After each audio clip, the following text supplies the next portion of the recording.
An entitled Karen nearly makes me quit my job on the spot after freaking out at me on the job. I feel as though the longer I've been in the business of service, the less sensitive I am to certain things. Like my first week, I got yelled at by a customer for not being able to take a payment. I didn't have access to be able to take a payment at the time because I was new. I went home considering quitting purely because of that experience. If that happened now, or if I saw another server going through that, I would just refuse service. The main experience that made me want to quit on the spot was a few days ago when these entitled Karens came in. Our restaurant operates in such a way where we ask for your drinks as well as your food at the same time. So I asked and I got their drinks, and when I asked for their food, one girl looked up, laughed, and went, "I think we want our drinks first," as if I said something unbelievably stupid. I just shrugged it off because, whatever. So being the quote good server I am, I just walked away. I asked the bartender to put through their drinks, and I gave it to them. The same Karen looked at me in the face, laughed at me, and then shooed me away like a child. She literally did that, all while she laughed with her fellow Karen friend. Apparently though, there was a lemon in her drink.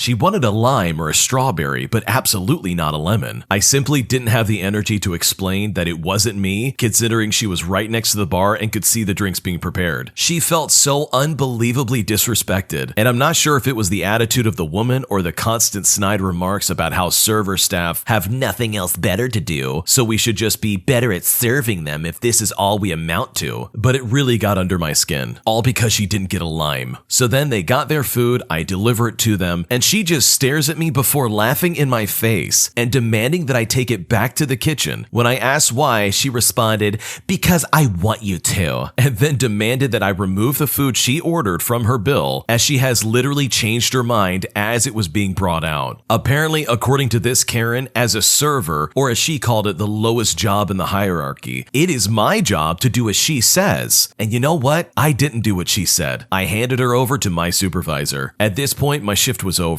I warned my colleagues about the stupid Karens at table 3, and I ran out of there. My guess is, to explain their behavior, is that they were already inebriated and very entitled. I'm still in disbelief that this happened. I've never seen someone swear in every sentence before. I'm still tempted to quit because management is incapable of protecting their servers from this type of abuse. Not that this particular customer was abusive, but I have seen some physical violence break out, and the manager will just offer a customer a free coffee and ignore the damage to the server. So overall, I'm really reflecting on my future career opportunities, and I'm not sure what to do. As someone who's worked in food service as well as customer service, let me tell you, I know exactly where you're coming from. It is horrific to have to deal with people who do not care about your well-being, all the while you're supposed to care about their well-being as if they're the most important person on the planet, which at its core is just simply unfair. Yes, I am serving you your food, and yes, I'm providing you some semblance of customer service to the best of my ability towards the tail end of my shift. Cut me some slack if I'm not spot on. And I just cannot stand that this stupid Karen actually described a server as the lowest job in the hierarchy. Fun fact, that's an incredibly hard job.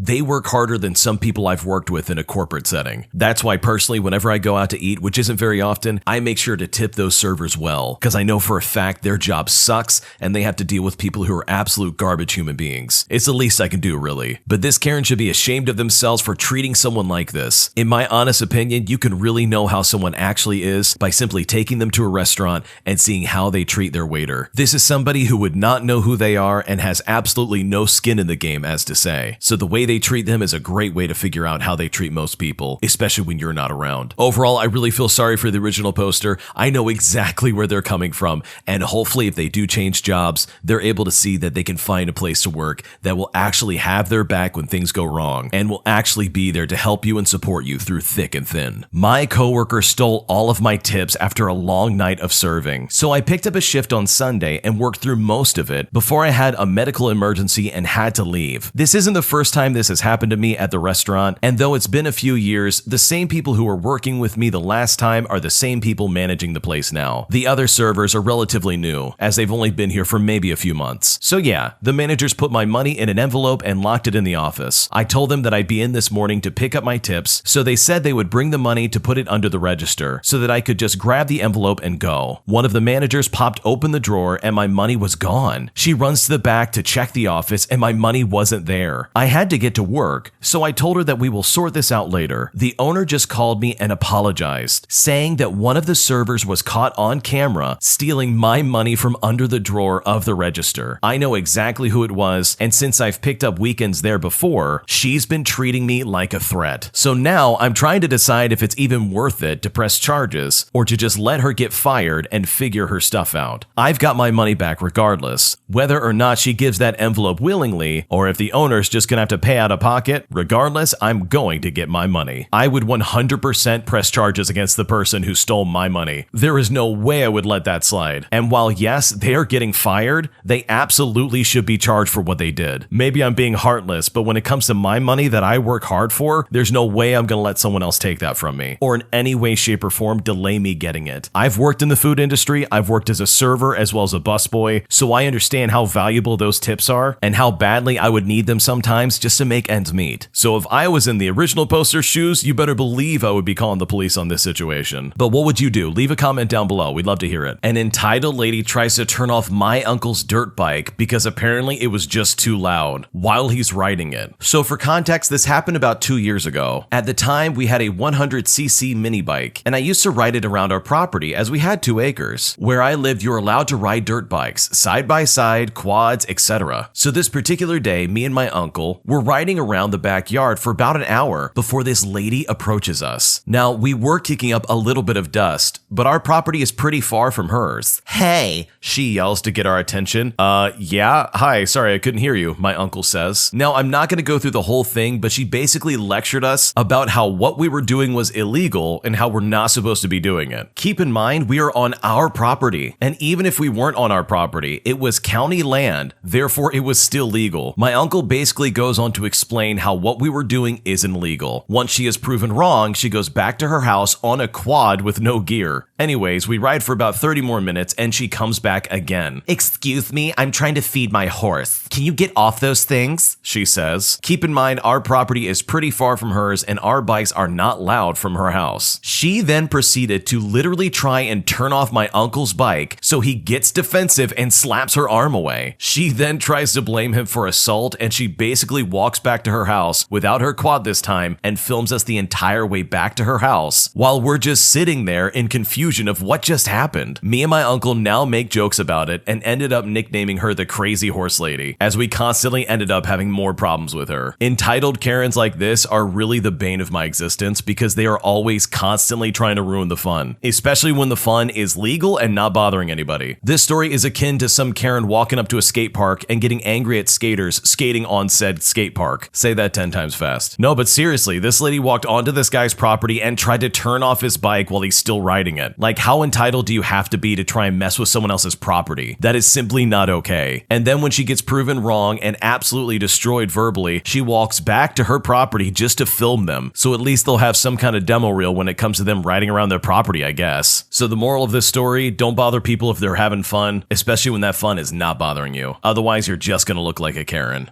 My boyfriend keeps trophies from his previous relationships, and it's kind of weird. I've been living with my boyfriend for 3 months. We've been seeing each other for a total of about 1.5 years, and we just happen to have leases that came up at the same time, so we thought it would be a good time to move in together just to save some money. We live in a 1-bedroom, and it's been alright. We get along, he cooks a lot, and we live in a nice neighborhood, and we go out to eat and go to the museums, comedy shows, and the theater together. He's much cleaner than most guys his age, and when we moved in together, he had a filing cabinet that kept vital records like birth certificates, passports, laptops, etc. He locks it because it has important work documentations and personal laptops, but it's not like it's a secret. I know about it and I know where he hides the key. He texted me a few days ago when he was at work and I was working from home asking for me to get his passport number. I've never actually opened it because I didn't need to, and so I got the key and I opened it up. And when I was flipping through, I saw a tab labeled personal. I figured that might be where his passport was located, but instead it was just a bunch of random stuff. His passport was in personal documents. He had some photos of his dead dog, some letters from his sister who lives abroad, but almost all of it was from what I assume were women he dated in the past. There were hand-drawn pictures of him, some of him playing football, some letters addressed to his pet names. Some other woman wrote him a note on her business card, as well as memorabilia from a trip to the White House. All of these were from previous ex-relationships. Why would someone keep all this? If you actually move on from somebody, you move on from that and don't don't keep little knickknacks. It's extremely weird. Am I weird for thinking that this is a red flag? I would personally throw that garbage out as soon as we break up and I move on like an adult. What should I do? That is a little weird that he's keeping stuff from previous relationships. But at the same time, it's not totally out of the ordinary. I think if anything, they're just memories and like moments in his life. I don't think there's anything really nefarious going on here. I think also it might be just a forgotten folder that he just completely does not even look through anymore. And this is a place where he used to keep personal stuff, but I don't really think it's some weird like, hey, here's the stuff from my previous ex relationship. I'm gonna hold on to it like a trophy. A trophy would almost imply that he's holding it up and he has it like on display for everybody to see. That would be weird. Having a folder and a file that just kind of says personal stuff doesn't necessarily scream red flag to me personally. So in all honesty, you should be good.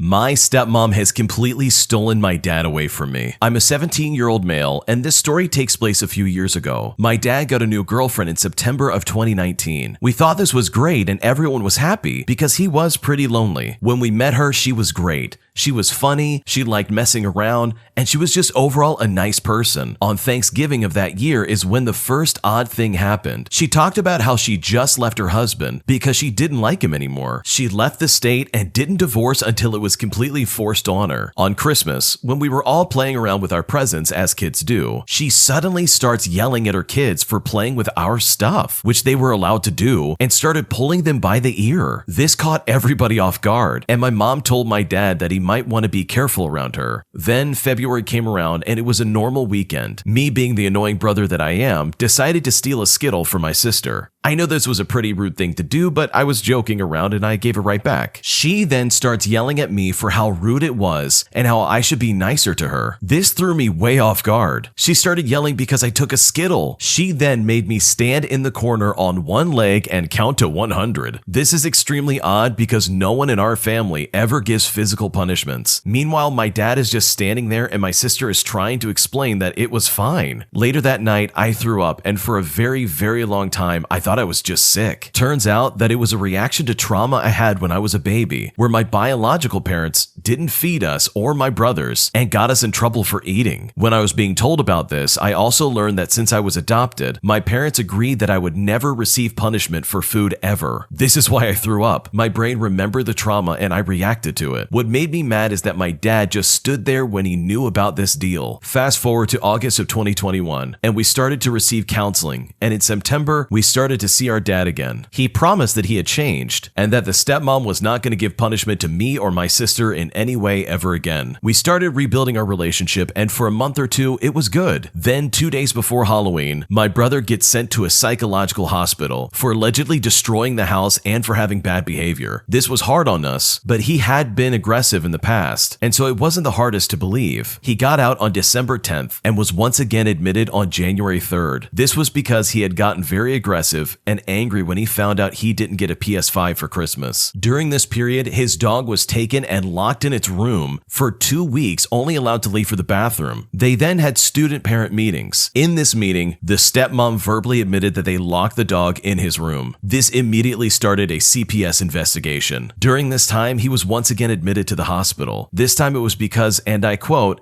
he was punching kids and threatening everybody in the house, especially threatening to hit her and attack the neighbor's dog. By this point, everyone knew she was crazy and tried talking to my dad about it. His parents, his brother, his sisters, us kids, my mom, everybody told him that he was being manipulated and that she was crazy, but he didn't believe any of it. While my brother was in the hospital, he told the doctors about everything that he'd been through. When he was released, he said that he would rather be in the hospital than go home to his evil stepmother as well as my dad. This is when he would, quote, start hitting the car as well as yelling at the stepmom. She would grab her boys by the ear and make them throw away their stuff if they got in trouble. My sister and mom were told every weekend that she needed better clothes and that my mom was mentally abusing us. Weirdly, I was treated amazingly, and I was treated very good compared to my siblings. I was never talked down to or talked badly to. We were also gaslit all the time. Eventually, there was a court investigation regarding my stepmother, and that's when she lied and said all sorts of terrible terrible, slanderous things. In April, my dad ripped up and burned my brother's adoptions paper and told him he wasn't allowed in the house anymore. He stayed at our house for a little bit, and then we had a court hearing that gave me and my brother the right to live with my aunt. He got counseling and we started seeing each other again. My dad was told by the state and the trauma therapist that he was not allowed any of our information or to see us ever unless he agreed to get counseling, as well as to have this evil stepmom out of his life, as well as if we agree. The entire situation in my upbringing is just simply not fair, and I just wish that my stepmother was not in my life. I feel so bad for this original poster because they've gone through quite the life. With family in and out of hospital, as well as the stepmom just lying about everything that's going on, I can only imagine how hard it must have been growing up in that environment. Hopefully the court decision, as well as some other things going on in your life, allow you to get away from those people and to live your life in a way that is not toxic. I'm so sorry for everything you've gone through, and I genuinely hope things get better. Today I messed up by giving the neighborhood kid a motorcycle. This happened a couple of years ago. For 4 years, the neighbor kid had been cutting my lawn for what I thought was free. Why, you may ask? Well, years ago, him and his friends were playing basketball. As anyone can tell you, teenagers in a neighborhood basketball game can get heated. Name calling can happen, best friends can become enemies, and let's not forget the occasional fist fight. I didn't get to see the game, however, at some point there was a fight. This resulted in a thrown basketball through my front picture window.